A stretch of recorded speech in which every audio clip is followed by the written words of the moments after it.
It's big plays. What a play! Bad days. I bet this guy's into the woods $100. And parlays. That's the one. Parlay. Big plays, bad days, and parlays on Hurrdat Sports. Here to place a wager. Saxophones are on, and we have liftoff. Big plays, bad days, and parlays. Back with you, and it was a very good day yesterday, and we'll get into that in a brief moment. That's Troy Aldridge on the other end. I'm Andrew Rogers. We have our guy, Dylan, running the board. He's with us as well. I'm not sure if he'll chime in too much today. He does have a headset. Believe it or not, last week we did not have a headset for Dylan, so he couldn't chime in. But Dylan is more, he's in it for the games that we play on this show. Like, that's kind of his forte. You know, when we did like the fantasy draft for Halloween, that's Dylan through and through. But right now, it's Troy and Andrew, and we're here to deliver some more big money-making plays. We're avoiding those bad days, but we have a lot of parlays to get to. But before we get there, I want to pay tribute to somebody that was an icon in the football community, and that's Mike Leach. He passed away just 2 days ago, suddenly, too, after having I think it was a heart attack, and then it followed a stroke, and a seizure followed, and it just, in about a day and a half, it just completely came out of nowhere, and Mike Leach ended up passing away. So our prayers and thoughts are with his family, their friends, and the Mississippi State football community. But, he was a regular on one of our friends' shows over at Hail Varsity Radio. And this guy was known for his antics and his storytelling and his humor. And here's just a snippet of the national treasure who's known as Mike Leach. What'd you think of your portrait? Well, some of them are trying to dress their guys up a little more than I am. And to be perfectly honest, some of them look sluttier than others. I still had very much a masculine quality, so I did appreciate that part of my caricature of that. That's Mike Leach talking about all of the Photoshop work that was going around about 3 weeks ago, where people were changing NFL football players to look like women. And then they did it with coaches in the SEC. And he ended up saying that he felt bad because he ended up looking like his sister. And he's like, my sister doesn't look like this. But, man, that guy, I mean, he was so funny and gone too soon. I mean, man, it really sucks not getting it to hear that guy talk anymore, which is funny, Troy. I don't know if you knew, but I think his story was he didn't even play football in college. He played rugby, and then he got his start at small schools and kind of worked his way up and almost was a huge part of innovating the air raid offense, which we now know today. But even under him, Lincoln Riley came out of his coaching tree. Cliff Kingsbury came out of his coaching tree. Sonny Dykes, another one that came out of his coaching tree. And he just was such a brilliant thinker. Mike Leach is someone that I don't even know if he can be replaced. He's just that interesting of a guy. And all the interviews, like he was giving wedding advice at numerous points. I mean, he was snarky to reporters, but he was snarky, not like directed at the reporter, but at like the question or the game at hand. Man, I hope we get more Mike Leaches in the world, but I don't know if we will. He seemed like a great coach to play for. I think that he was such a good player coach, and they knew he took his job super serious, and he did have fun with it. But when it came down to, getting down to business, he knew how to do that, but he could turn it off if he had to. I think that's a really big thing coaches need nowadays, is to know when to turn it on to be a coach and know when to turn it on to be a good player coach. Mike Leach, rest in peace. Now, we had a great night last night all around. For me, it started with labeling some player props, and for the NHL is what I'm talking about here. And the props that I laid, they looked really good for the most part. And then it was just one or two players that ended up falling off the cliff. But then the later games, I had JT Comfort to get a point. I had 2 points from Ovi, which obviously he scored the hat trick. And then I had Timo Meier, who is probably blacklisted at this point because that dude. For 1.5 for sure. 1.5. I mean, even just 1 point. How do you not get 1 point against the Coyotes? 1 point. Crazy. It blows my mind. Now, here's why the Ovi moment was huge, though. Troy, our buddy Tim, and myself all put $10 on him to score a hat trick because he was 3 goals away from 800. And it was at like plus 3,500. And by the time the game started and by the time we got the bet in, it dropped 1,000. It went to plus 2,500. Still got it in. And here's the result. Mantha centers in front. Kuznetsov had the shot. Loose and puck. There it is. 800. Alexander Ovechkin has done it. And here come the hats and the team. You have just witnessed the 800th goal for Alex Ovechkin. Only the 3rd player in National Hockey League history to reach that mark. Now, the moment wasn't too big for that man, and I'm so glad we were all over it. But, man, how ticked off would you be if you were the play-by-play announcer, which I think was Steve Levy in this game, and you had your color analyst just butt in to one of the most historical calls in hockey? Oh, there it is, 800. Oh, here comes the bench and the hat. Like, bro, that's what the play-by-play announcer does. You don't butt in as a color commentator. By golly gee goodness, I would have punched you in the face. I'm gonna be honest. I didn't even realize because I only saw the clip of that earlier today.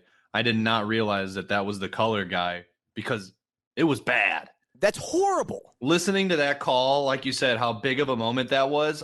After the second time, I was like, that kind of sucked. Think about ruining hockey's greatest moment of this generation. I was like, dude, that's a terrible call. Oh, there it is. 800. Yeah, I did not know that was the color guy. That's crazy. Yeah, Dylan, can you play that one more time? Forecheck, Mantha centers in front. Kuznetsov had the shot. Loose and puck. There it is. 800. Alexander Ovechkin has done it. And here come the hats and the team. You have just witnessed the 800th goal for Alex Ovechkin.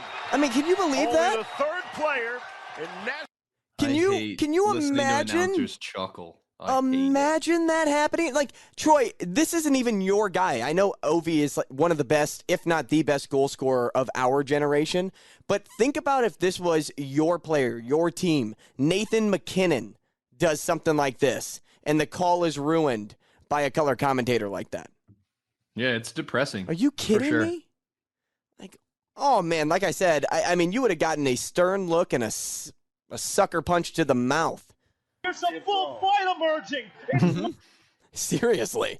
But gosh, it hurts me as a play-by-play broadcaster to hear something like that and just taking away the moment. Now, in that game, I don't know if you got to watch any of it, but it looked like Ovi was just in practice. He was just standing around half the time. The Blackhawks are that good of a hockey team. But I sent you guys that at 10 in the morning? Mm-hmm. Because it made no sense to me. I showed you that he was plus 1,500 to get a hat trick that night. But was plus 3,500 to get his 800th goal against the Blackhawks. Mm-hmm. How? What are we missing there? I thought he was 4 goals away because of those odds. And I looked it up. It said 797. And I can't believe we missed that 1,000.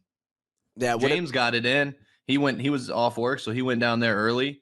And he got 3,500. He didn't ask me to be on it, but I didn't tell him. I didn't know he was coming. I would have told him to put me on it, so I would have been on both.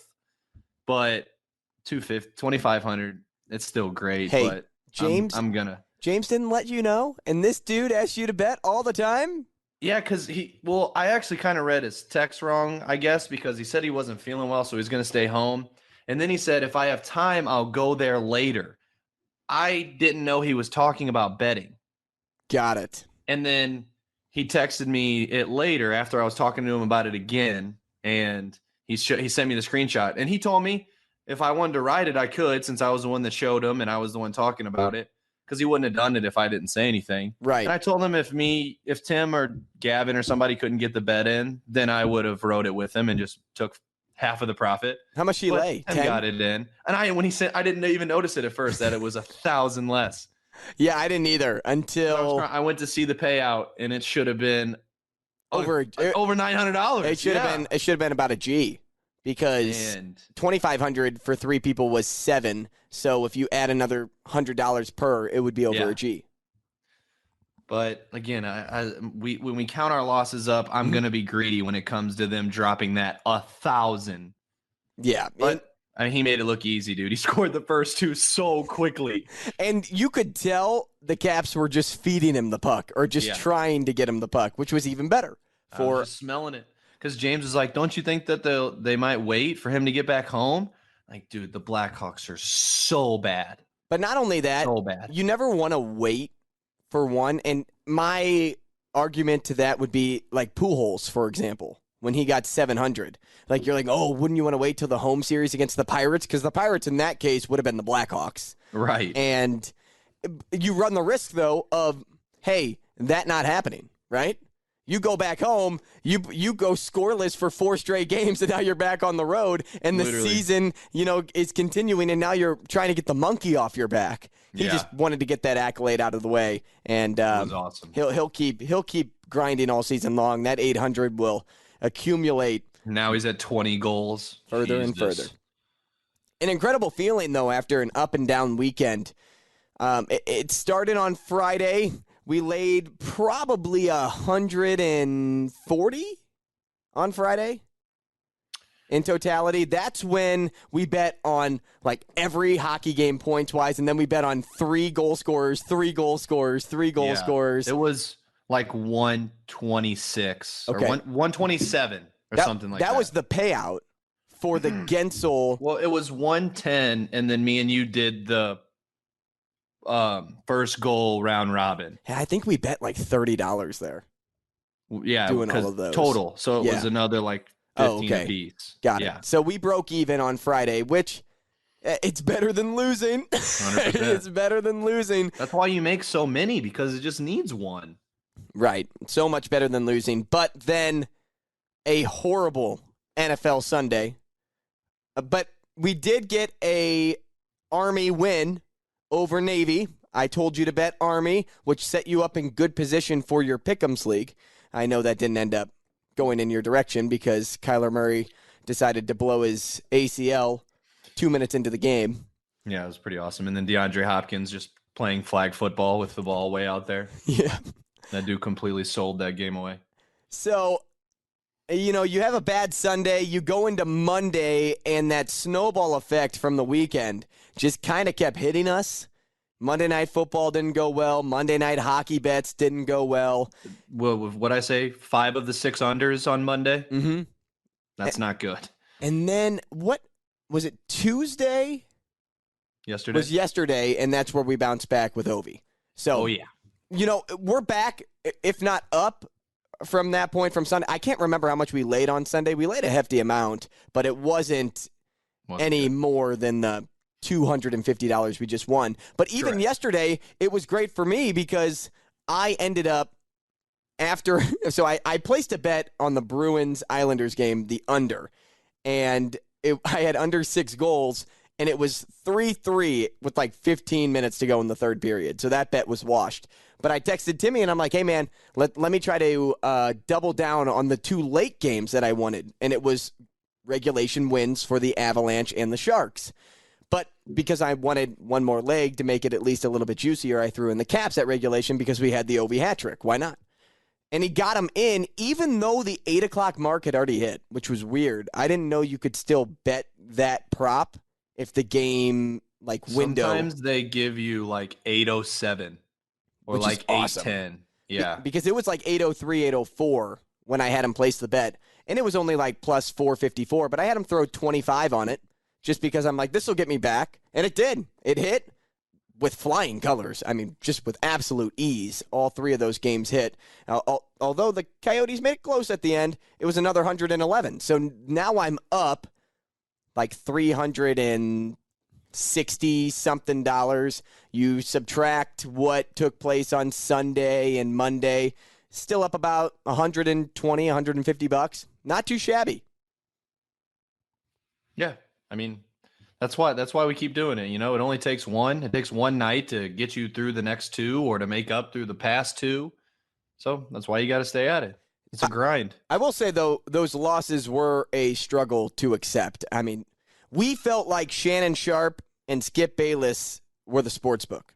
Still playing at a high level at 45 when you had to stop at 35. Skip, that's what you do. That's the point. That's what you do. Every time I call something into question, I'm jealous. No. Skip, I did what I did. I never said you were jealous of Baker Mayfield. Skip, I did what I did. You make it seem like I was a bum. I'm in the effing Hall of Fame. Okay, I got three Super Bowls. So what? So what? He's way better than you were. I'm better than you. Better. Skip, what did I got to see what you do? You take personal shots. No, I don't take personal shots. You started it. Time out.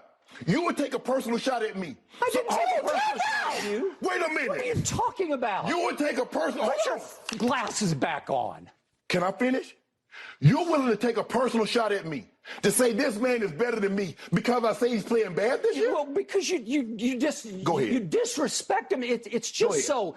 You know what? It's beneath your you dignity. You disrespect me to support him. No, well, I'll support him over anybody because he's the greatest player who ever played your game, and it's by far. Have at it. Okay, Take off, I'm going to have at it because I'm going to have that. So Skip Bayless in this case couldn't be more wrong about what he's doing. Sharp, dude. I mean, you're attacking somebody that got his family out of a horrible situation.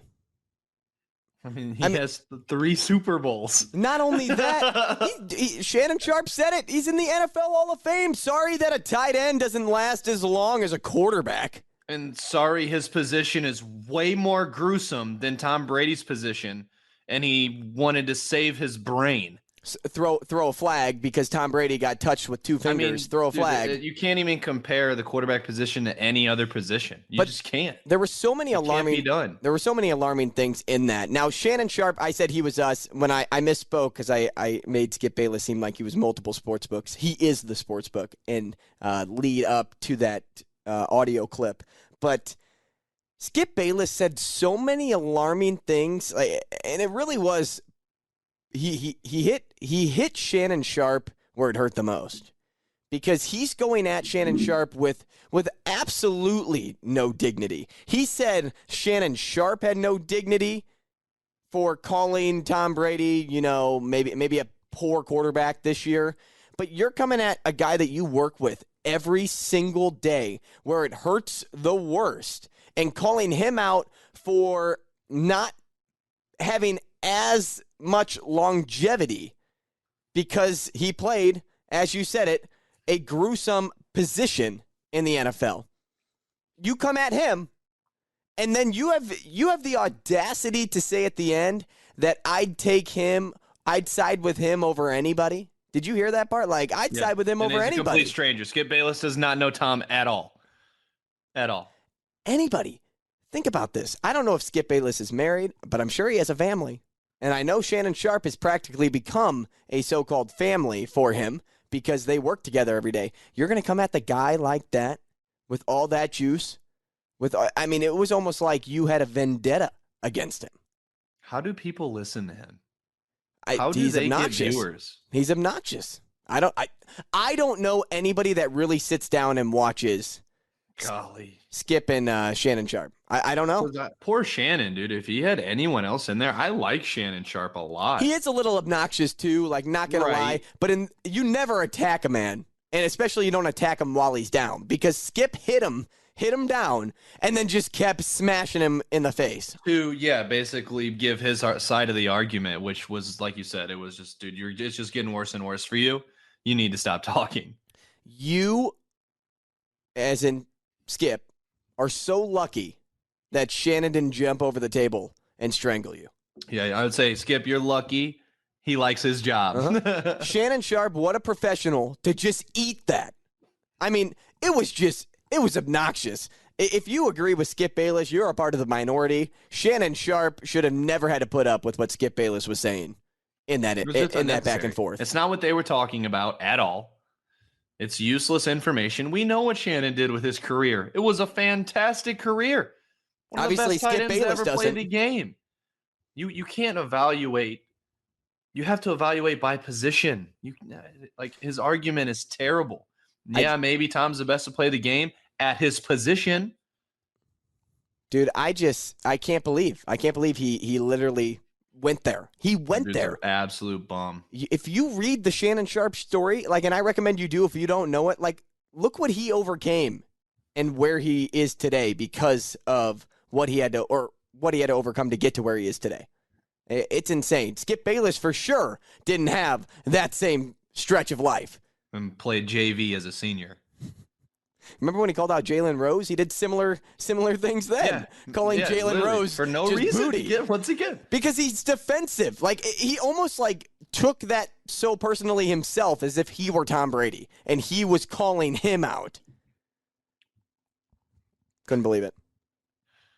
That poor guy. I feel so let me bad take a quick drink, and we'll move on to our locks of the week. We talked football. Well, we talked Shannon Sharpe, so we might as well do what we always do and talk about Thursday night football.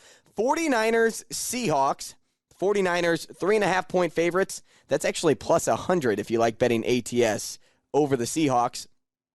No Deebo Samuel. Something to keep in mind in this game. Kenneth Walker, is he back? Dude, I'm going to be honest. I was getting fantasy updates from him. He got changed from out to healthy and then immediately back from healthy to questionable. So I have no idea. So we're at the point in the week to where they just don't want to rule somebody out. I would say a short week, probably not. It says, as of 58 minutes ago, doesn't have an injury designation for Thursday's game. Wow. But I will say the San Fran run defense scares me even for Kenneth Walker, but a banged-up Kenneth Walker, that doesn't excite me. You look at this matchup, Troy, where are you going? I tell you what, I was dogging on him last week, but a guy that looked fantastic and like his old self, Mr. McCaffrey. That guy was balling, and Purdy was completely okay checking it down to that dude, which is perfect for him. That's his game. That's what he does best. Yeah, absolutely. That's why he was successful in Carolina. Yep. So I'm going to go Christian to score. Tyler Lockett's just been flawless. Every time I watch him, he is wide open by 15 yards. So for my touchdowns, I'm going to do Christian, Tyler Lockett. And I was watching Red Zone during that Bucks 49ers game, but it looked to me like Purdy was looking for George Kittle a lot. With Debo out, I know a lot of people are going to go Ayuk, but I think George Kittle finds the end zone too. Brock Purdy relied on the tight end heavily at Iowa State, so it didn't shock me to see him throw the football George Kittle's direction. Now, Purdy is dealing with an oblique injury. Kyle Shanahan said that he should be able to play without risking more serious injury, but oblique injuries, I mean, that's painful. They're not fun. And that could impact his throwing and mobility, so keep that in mind when you are betting on players that are reliant on Brock Purdy getting them the football. Yeah. You're right. But Brock Purdy should play. He's at the point in his career where he's trying to make a statement for himself. And frankly, I'm not saying that this could happen because we don't know what Trey Lance is yet. But Brock Purdy could find his way as the starting quarterback if somehow, some way, he leads them to the playoffs. He goes deep into the playoffs. I mean, we saw it once with Colin Kaepernick. Are you going to see it again with a guy like Brock Purdy? Who knows? And Kyle always rides the hot hand, too. So I like McCaffrey a lot this week, too. I love me some Tyler Lockett. That San Francisco defense is just so good. They're going to get to Geno Smith. Geno Smith is going to take a lot of hits in this game. You just hope they can get the ball out fast, but Lockett is that speedy receiver that can make room. But don't think DK Metcalf won't be just on those 7-yard checkdowns, too, where he just does a nice little curl, comes back to the football, and then, once they get into the red zone, it's not Tyler Lockett, it's DK Metcalf. So balance that however you please. Now, on Thursday night, there is also hockey taking place. A lot of hockey games. I looked at the list. There's like 13 of them. But where do you start here, Troy? So for Sunday, we usually always talk about keeping our guys at noon, keeping our guys at 3. So I'm going to try to do the same thing. I'm going to do an early slate. I know it's not early, it's 6 p.m., but in hockey, those are the early games. And then 7:30 on is the late game. Yeah, or like maybe 6:30 on, because there's usually like 5 or 6 games at 6. So if you get those guys right, you could get paid out quickly. I legitimately have never had that happen where I'm like, oh my gosh, I got 3 out of the way on the first goal. That never happens for me, but sometimes it does. So for my early slate, I like the Kraken. I'm going to go Matty Beniers. I like Florida. I'm going to go Sam Reinhart. I like the Rangers. I'm going to go Vincent Trocheck. And then I like the Devils. I'm going to go Jesper Bratt. Jesper Bratt is always a lock. Always. I agree. There's just certain guys that you enjoy betting on, like even if they bone you, especially with hockey. Yep. Because it's my fault if I get him wrong. Because if I'm going to take a guy that's minus 130, that's not a lock. That is nowhere near a lock. I did that tonight with Backlund. And tonight we record on Wednesday. So if my bets hit tonight, I'm sorry that you couldn't ride with me. But maybe I'll post them online, let people get a little taste of the action. Yeah, he's moving up to that first line, taking Lindholm's spot. It's fire. Hey, keep going. Tell me your late ones. Okay. For my late slate, I started from the bottom and went up. So I started with the latest game. I believe it was the Blues-Oilers. I went with Vladdy Tarasenko.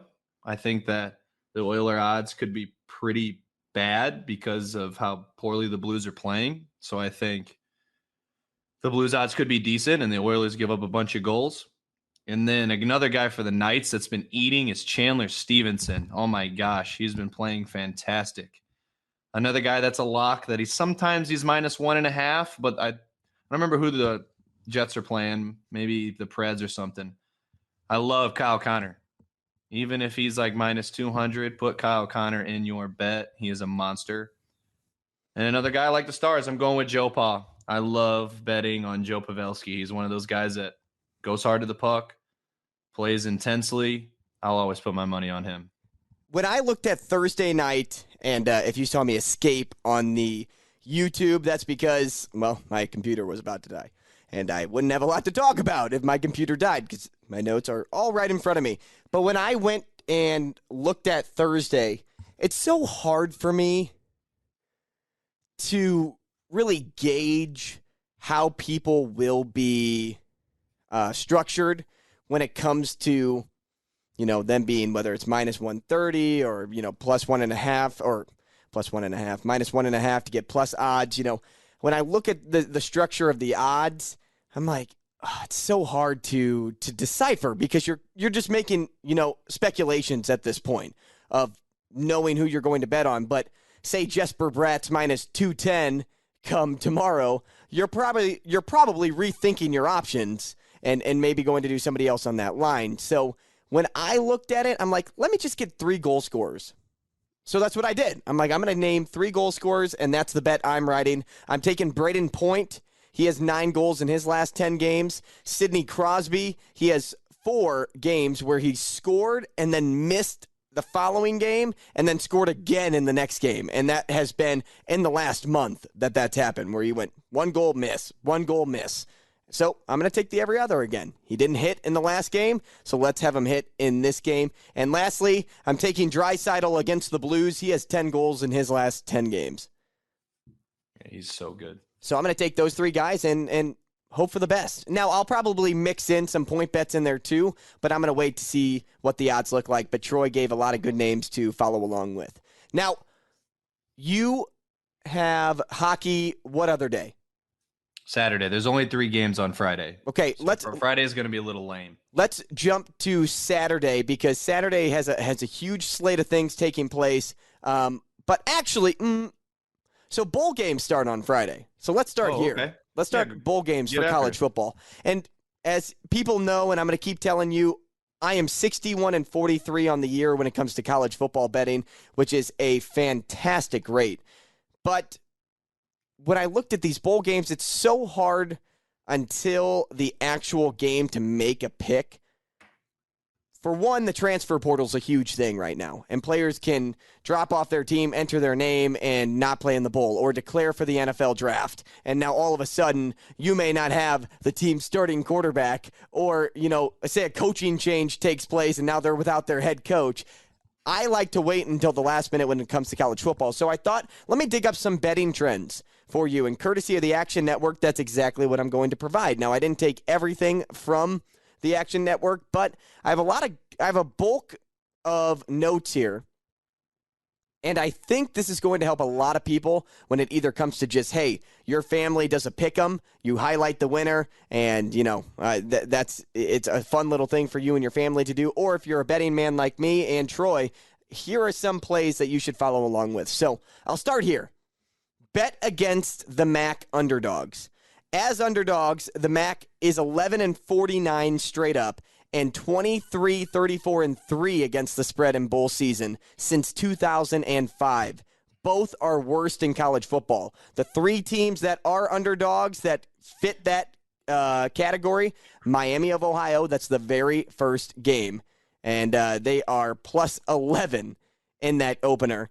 Buffalo and Eastern Michigan. Those are the three teams that you should bet against, whether it's straight up or whether it's ATS. Straight up picks there, I don't remember exactly if the Buffalo Eastern Michigan game is closer. Minus 11 is a lot of points to take against Miami of Ohio, but don't be surprised if something like that does hit with a UAB team that's played really good football this year. Next, Pac-12 is the conference to avoid. The Pac-12 is 27-37 against the spread the last decade in bowl season. That's the least profitable in FBS. Teams with an ATS win percentage this year of 75% or more are 25-36 ATS over the last decade in bowl games. That's only a 41% rate. Troy, Oregon State, K-State, Ohio, and Tulane fall into that category. Totals of 70 or more in bowl season are just 2-6-2 to the over in the last 10 games dating back to 2016. There are two teams that are at 70 as we speak, Oregon and UNC, which I think is 71.5. UNC's defense, not very good, and Oregon does like to score a lot of points, but also don't have a very good defense. And Ole Miss and Texas Tech are the other two teams, so bet the under in both of those games.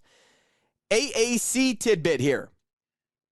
So in bowl games with a spread of 6.5 or less, the AAC is 10-23 straight up over the last decade. The least profitable conference on the money line in this spot. So I'm betting Louisville, BYU, Louisiana Lafayette, and Duke because they are facing AAC opponents that hit that margin. I know you don't like Duke, but it fits statistics.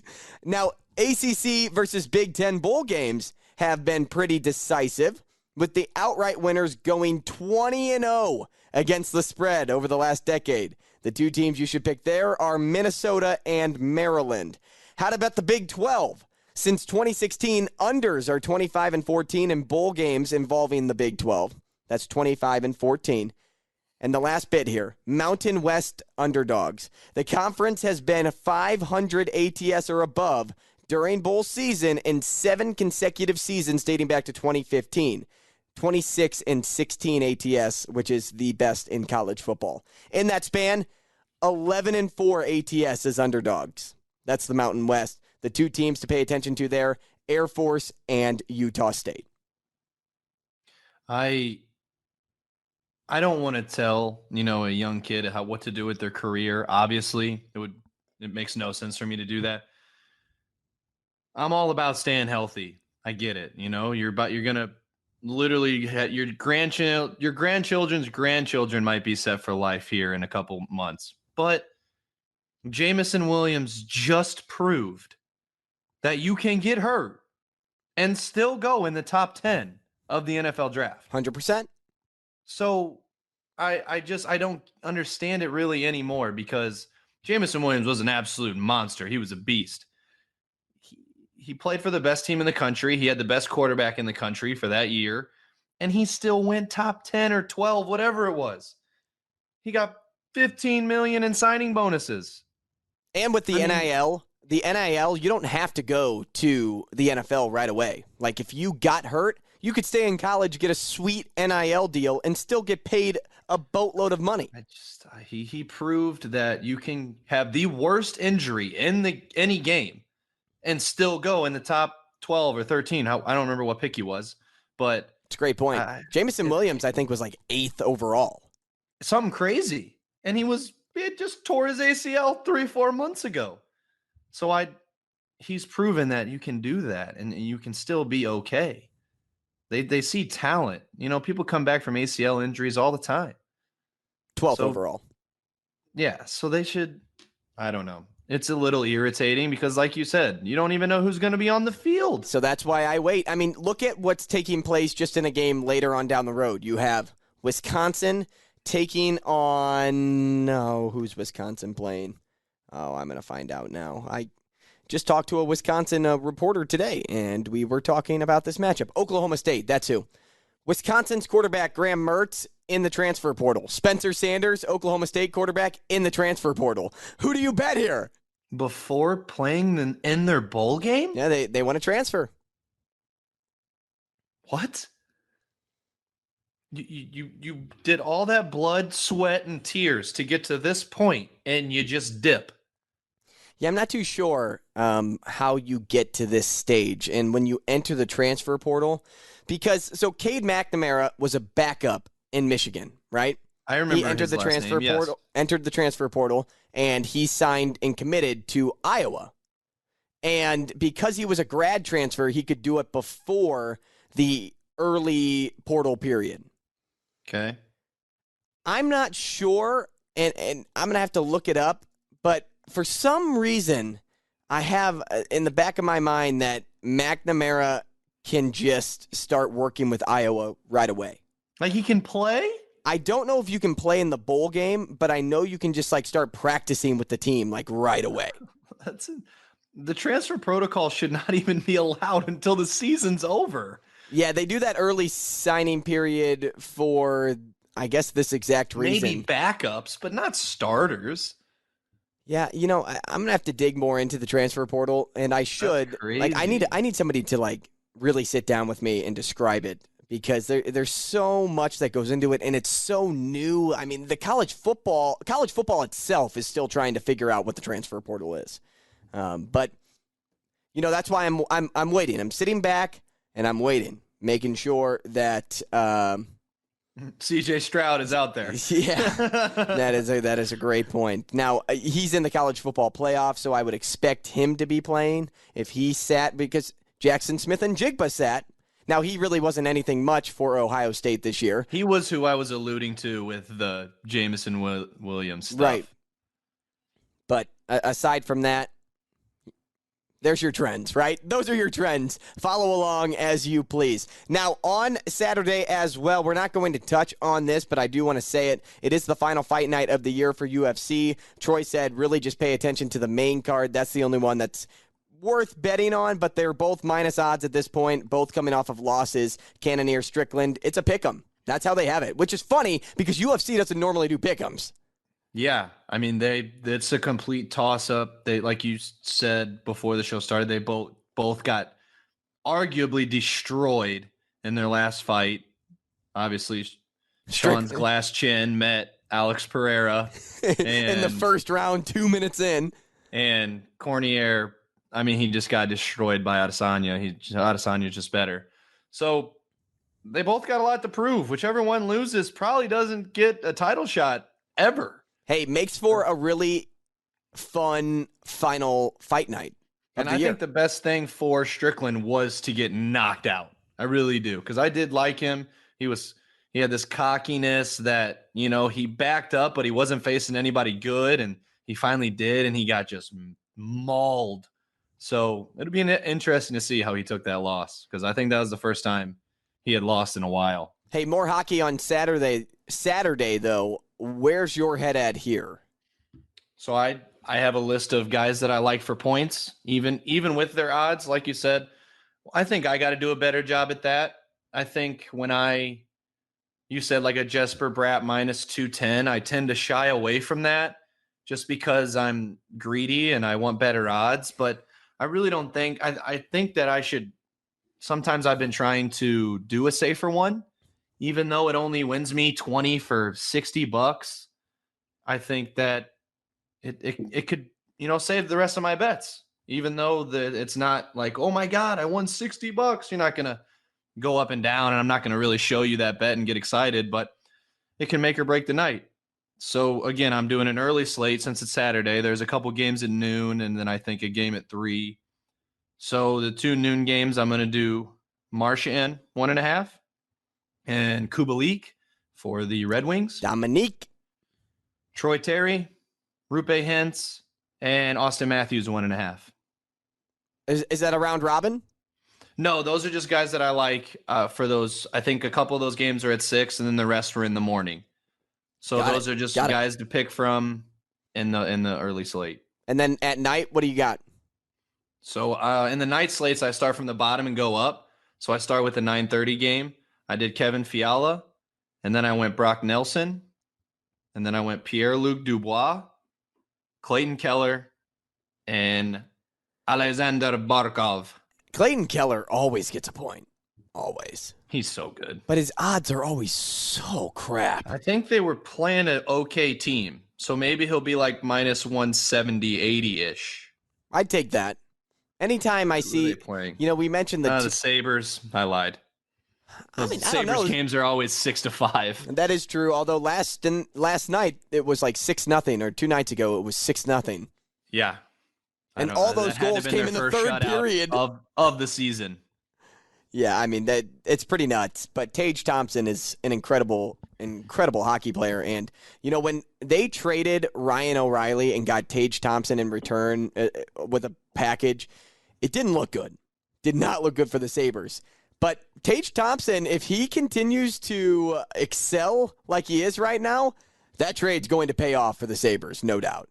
I remember when he was with the Blues, we went to watch, I don't know if it was like a rookie camp or something, but I went and watched. It was at that old abandoned mall in Chesterfield, I think. Yeah, sure. And it's my gosh, dude, he was Hazelwood. The biggest dude on the ice. He was the fastest dude on the ice. I mean, he was dangling around these other players. He looked like he shouldn't have been there. It was crazy. 26th overall pick. I mean, this is a guy that was taken in the first round. He did not belong there. I don't know if he just didn't have his head in the right spot at the time, but man, is he playing electric hockey right now. Well, obviously 18 in his last 8 games. Obviously, the Sabres had a good eye when they snagged him for ROR. It's a good thing the Blues won a cup, man, because... Well, that's what I'm going to say. I mean, even if the Blues didn't win a cup, but you get a guy like Ryan O'Reilly to win a cup, but because they won a cup, it's okay to get rid of Tage Thompson. Like, both teams can look back and say, hey, this was a good trade. It didn't look like it at first, but it was a good trade. 100%. So I didn't have any NHL yet on Saturday, but, I'll get there. Moving over to Sunday, though, let's get into – oh, wait, excuse me. NFL takes place on Saturday this week. How amazing is that? It is a weekend jam-packed in sports. I'm actually a little pissed, Troy, that I'm not coming home. Oh, wait, I am coming home this weekend. Let's go. So we should definitely chill. Now, I have I think Bailey said he was coming, too. Screw that guy. Oh, what?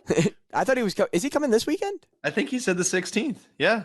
Oh. You know what? So maybe – I don't know. I should well, he maybe see if he wants to carpool, but yeah, he's going to come back before I do because I'm going to stay the whole week. Oh, great point. Great point. But aside from that, no, I love Bailey. I was just kidding when I said screw that guy.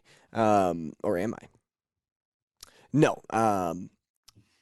I do have a Christmas party. Side note, Christmas party on Saturday night. So that will throw a wrench in my plans. But aside from that, I don't think I'm doing anything on Sunday. So it'll be the first weekend we get to watch NFL together in a long time, like since really college. Sad. Oh.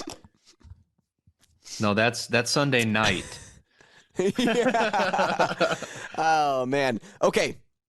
Let's talk NFL on Saturday. 3 good games, and your Ravens are playing in that middle slot. Yeah, probably going to be a third-string QB. Oh, Huntley's not playing. He got a concussion last game, so you never know now. When's Lamar supposed to be back? The PCL, they said between 1 and 3 weeks. So I'm not sure, dude. And you don't want to force him back because you're in good position right now to make the playoffs. I mean, you may not get the bye now, but you'll still make the playoffs. Or win the division, honestly. But, yeah, I agree. And Deshaun Watson has been looking miserable, and our defense has been playing fabulous football right now. So it's going to be low scoring. Let's just say that. So even if Lamar plays, it'll still be low scoring. Throw it out, man. Let me know what your picks are for those 3 days. Or those 3 games, I'm going to take Nick Chubb to score. He kills the Ravens every time. He always finds the end zone, goes for 100 yards. I think it's supposed to be kind of crappy weather, so they're going to run the crap out of the ball. I'm going to go Justin Jefferson, 220 yards, but couldn't find the end zone last week. So we'll go JJ, and then I'm going to go Stephon Diggs. I'm going to do a little bit of a safe guy, maybe put like $20 on it. I love those 3 guys for Saturday. So my picks actually bleed into Sunday. So I started with J.K. This is my rushing touchdown parlay. I start with J.K. Dobbins. I really like his matchup this week, and the Browns' defense is not good against the run. And, add to it, they give up the second most rushing touchdowns and second most rushing yards to running backs this season in regards to fantasy production. So I love seeing that, and I love seeing J.K. Dobbins find his way into the end zone. Plus, as we just discussed, if they don't have a top quarterback in, even if they do have a backup quarterback in, like a Huntley if he plays, you'll see J.K. Dobbins do most of the work here. I like going Jalen Hurts as well on Sunday against the Bears. That dude always finds a way to scamper into the end zone. I like Alvin Kamara to get back in on Sunday too. And then I'm going 5 here, Troy. I'm going to take Isaiah Pacheco against Houston because the reason I'm going 5, I couldn't choose between these last 2 guys. Isaiah Pacheco against Houston, which if he is like minus 140, I'll avoid it because the Chiefs don't run the ball enough for me to get excited about minus 140, even though both running backs last week for the Cowboys got in. And my last one there, James Conner against Denver. Because with Kyler Murray out, I think they're also going to rely heavily on James Conner. Those are my 5 running backs that I like this week. Fire. I love. Did you say Miles Sanders? No, I went with just Jalen Hurts. Okay. So I did Miles. I love Alvin. Najee Harris has been kind of turning it up a little bit. I thought about him. When they get inside the 5, dude, they do not pass. I mean, it's run, and then if he doesn't get in, Kenny Pickett's trying. Or they throw to Pat Freiermuth. That's it. Yeah. So, and then I'm going to go Najee and Zeke. Those are my noon running backs that I love. When I look at wide receivers, I'm going to start here with Michael Pittman. Ooh. So Michael Pittman against the Vikings. The Vikings are one of the worst passing defenses in the NFL. I'm hopeful that Matt Ryan can somehow find a way to throw him the football this week. And then I like CeeDee Lamb, and he faces, is it the Titans this week, who are the worst against the pass? Cowboys? I think so. My phone won't load. I'm pretty sure that's right. And then they're playing Jacksonville. Oh, Jacksonville. They get, you know what? They get the Titans. If you are a fantasy football player and you have CeeDee Lamb, get to the fantasy championship because that's when they play the Titans. And CeeDee Lamb will go off. I like Mike Williams. He has been phenomenal since coming back from injury. And in his last 4 healthy games, he's put up over 16, 17 fantasy points. He had 24 last week. And then Devontae Smith. They're playing the Bears. The Bears secondary is weaker than weak. Again, no Eddie Jackson. I've been saying that on numerous shows since he got hurt. Jaquan Brisker, I think, should be back, but I'm not going A.J. Brown here because A.J. Brown's odds are going to be trash. Devontae Smith, though, will have the same chance to get into the end zone. Yep, the only people I would add to that is Chris Olave against the Falcons. He's due for a touchdown. And he boned us last week. I'm going to go St. Brown. Oh, yeah. I think Amon-Ra gets in. Which is crazy because everybody scored on the Lions last week but him. Yep. And that was in our build-a-parlay. if people were wondering, which is what, now 1-10? It's not good.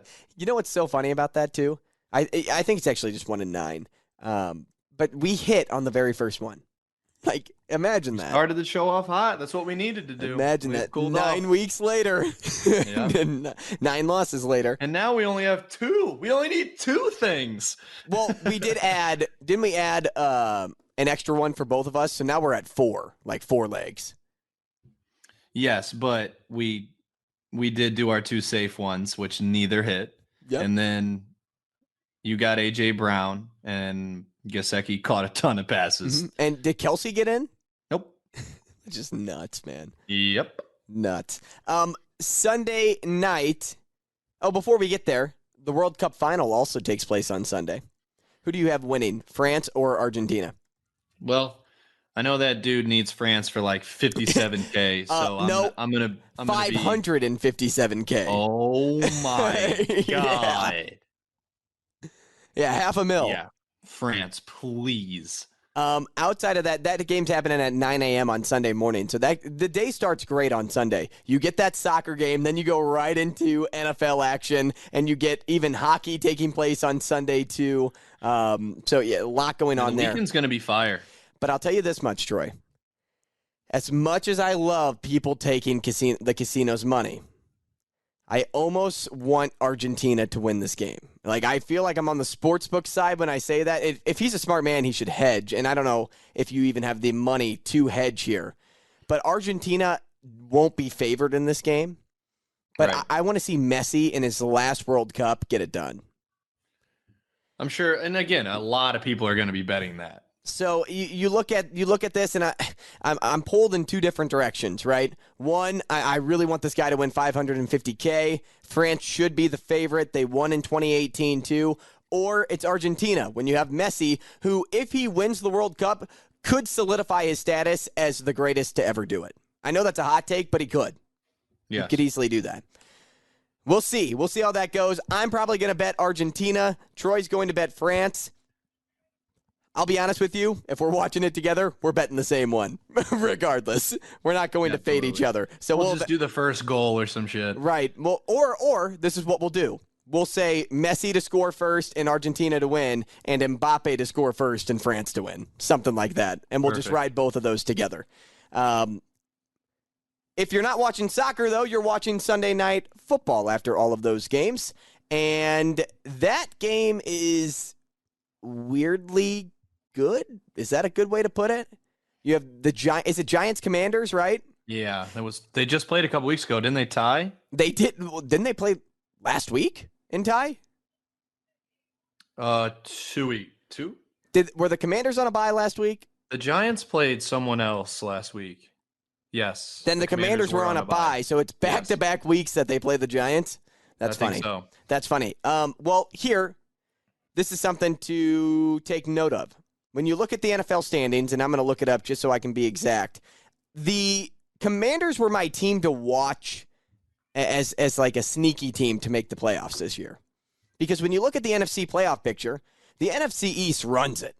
Absolutely runs it. You have the Eagles and you have the Cowboys, both 10-plus win teams. Then you have the 49ers winning the West. You have the Vikings winning the North as of right now. Hey, don't sleep on the Lions. What if they win out? They could find a way to get in. And then who knows what's going on in the NFC South. Everybody's having a tea party down there. But when you look at who gets the buys, right? Because is it 3 teams get a buy or is it 2? For what? The NFL in the playoffs. They changed it. Only the 1 seed gets a buy now, dude. I'm sorry, not a buy. A wild card spot. 3. My mistake. Yes. 3 teams. Yes. So you're looking at spots right now for the Seahawks, who are 7-6, and then the final 2 NFC East teams, the Commanders and the Giants. Can multiple teams come out of the same division? I think so. Well, and you have Dallas. Well, Dallas, they'll get the bye. Oh, you're right. I'm sorry. You're absolutely right. So it's Dallas, and you have the Seahawks right now, who the Seahawks are 7-6, but the Giants Commanders are 7-5-1. Yeah. And the Commanders, they're healthy right now, especially defensively. It's really offensively where they have some woes, but I like their defense, and I think their defense can carry them, especially in this game. They've been the team that I've been paying closest attention to at 7-5-1. If they go to 8-5-1, that's a team that you could easily see squeaking into the playoffs. Now, that is your Sunday night football game. Believe this, Troy. So Carson Wentz started the year and played, the first 5 games, I think? Something like that. 7-5-1. Was it the first 6 games? Carson Wentz has more passing yards than Taylor Heineke still. Heineke has played an extra game, if not 2 extra games more, and has less passing yards than Carson Wentz. Now, I know Wentz started, 300 in his first 2 games, but he was playing okay. He only has 1,500 passing yards this year. How do you not get 1,500 passing yards in 7 games of football? How do you not do that? And it's not like their running backs are eating. I'm not really sure what's going on. But they are finding ways to win football games, and they need to find another way here to keep the trend of them making the playoffs a go. And they are 4.5-point favorites, which I think he's played one more game. Sorry to interrupt you. Yeah, no, you're good. 4.5-point favorites here, which I think is kind of a lot when you look at this Giants team. Oh God, yeah, I agree. Especially away too. Well, the Commanders are at home. That's what I mean. Plus 4.5. Oh, Washington's the favorite. Yeah, Washington's the favorite. Yeah, but I still think 4.5 in favor of Washington's a lot of points. This will be a field goal game for sure. So I look at the Giants and I'm thinking Barkley's got to get in, right? I mean, he's due. If they want to win, 100%. He is absolutely due, but I don't trust anybody else on this Giants team. Unless I trust their tight end. Their tight end actually has a very favorable matchup. Bellinger, he's got a very favorable matchup in this game. And then on the Commanders side of things, you said it. What running back do you choose? Do you choose B-Rob? Or do you choose Antonio Gibson? Do you choose Terry McLaurin? Or do you choose Jahan Dotson? Or do you choose Logan Thomas? Who do you choose? Curtis Samuel. The gross teams, sometimes they are gross touchdowns, but 40.5 though, I would not recommend putting more than 2 touchdowns in your bet if you are to do it. Yeah, I'm thinking Barkley and McLaurin. Barkley and McLaurin's good. I like Barkley and Jahan Dotson. But all 3 of those guys could score. Absolutely. It's just a matter of how much Taylor Heineke throws the football, right? I have no other direction here when it comes to betting this football game. I think it's going to be gross. I don't think you see the over, but I actually like putting the Giants plus 4.5 in your bet too. And then on Monday night, you have another terrible football game, Rams-Packers. How are the Packers -7? And have they not had 5 primetime games? It is ridiculous. They're always playing. You know, I've actually made this case. I don't know if we talked about it on the show or not, but I've made the case that the NFL, because they are the NFL, should be able to halfway through the season or early on in the season figure out 100%. what teams are playing well and then switch around games for the latter half of the season. Like 3 weeks out, just change the times. Absolutely.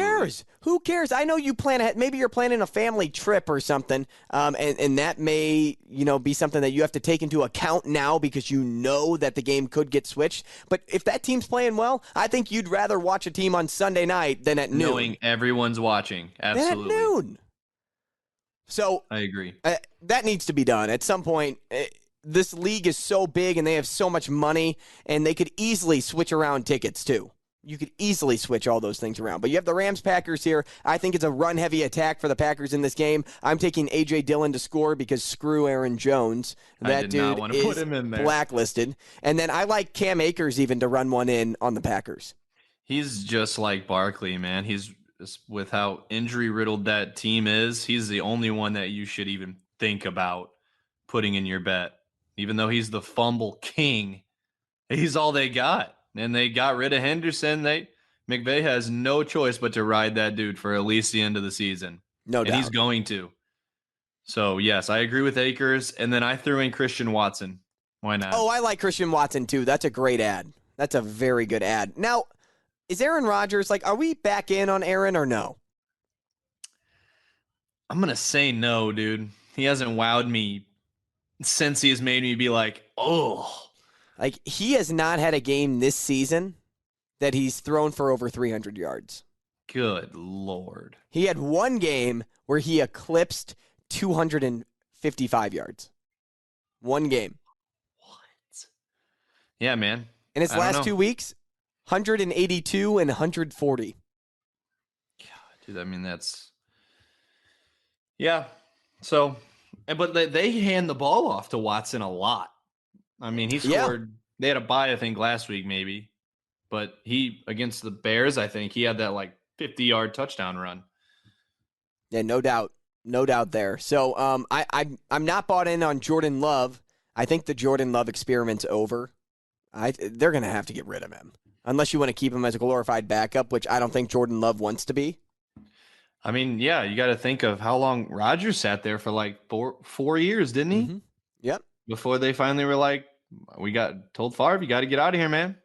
We want to give this dude a shot.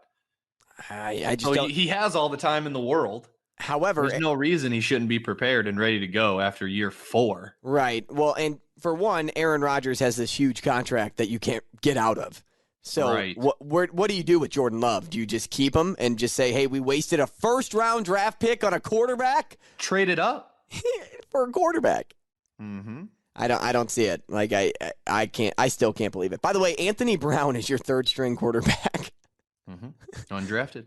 16 yards, 56.5 QBR. Hey, you know how we were talking about Tua the other day? Completely off topic. This is kind of how my brain works.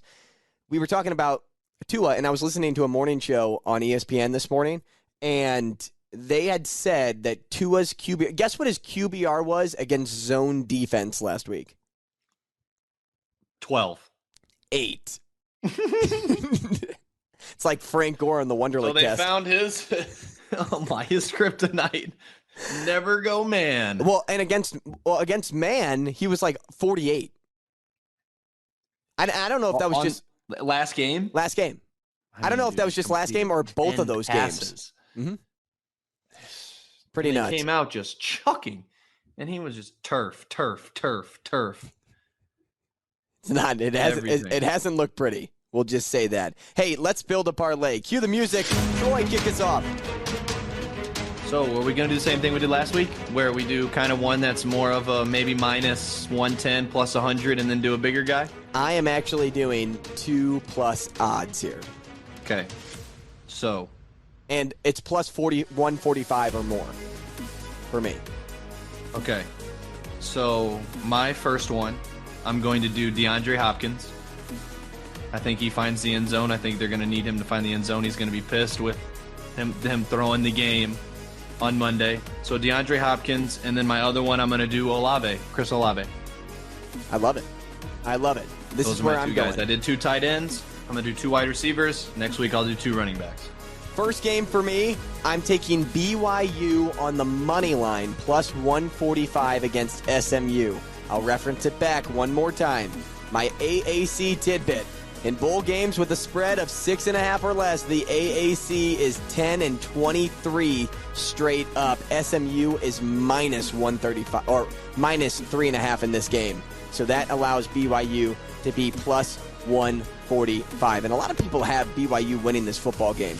Then, hey, we may have to wait a little bit, but I'm taking Louisiana Lafayette over Houston next Friday, December 23rd. Okay. And the reason for that is Louisiana Lafayette is plus 6.5, and they are plus 215 on the money line. So we're taking BYU and Louisiana Lafayette on the money line. I love it. You and your college football. Hey, you know what? And I'm sticking with it, and I'm sticking with those betting trends too. Plus, I left the juiciest one for last because I feel like if we can get through the weekend and then rely on that game, now we have the ability to hedge it if we want. True. So I think it's a great way to attack Build a Parlay this week. That BYU game is this Saturday, so that starts it off. So we got to start there, and then we'll move on from there. But that's our Build a Parlay this week. You have Troy's picks, you have my picks, and we hope we win you some money. Now, for the future, we will not be on for the next 2 weeks. So next week is the week leading up to Christmas. I'll be back in St. Louis chilling with Troy, but you can follow us at Andrew Rogers TV on Twitter, at Troy Aldridge 21 on Twitter? Am I right? It's just Aldridge Troy. Just Aldridge my first Troy. name and See, my last I need to figure this out. Aldridge Troy. I should change it. I just haven't. On Twitter. Catch those picks. We'll be posting those, so go there for those details. But aside from that, we'll see you in 2 weeks. Let's win some money, people. We're taking it from the sportsbook for the second week in a row. We will see you in the new year, hopefully with some extra money in your pocket. Happy holidays.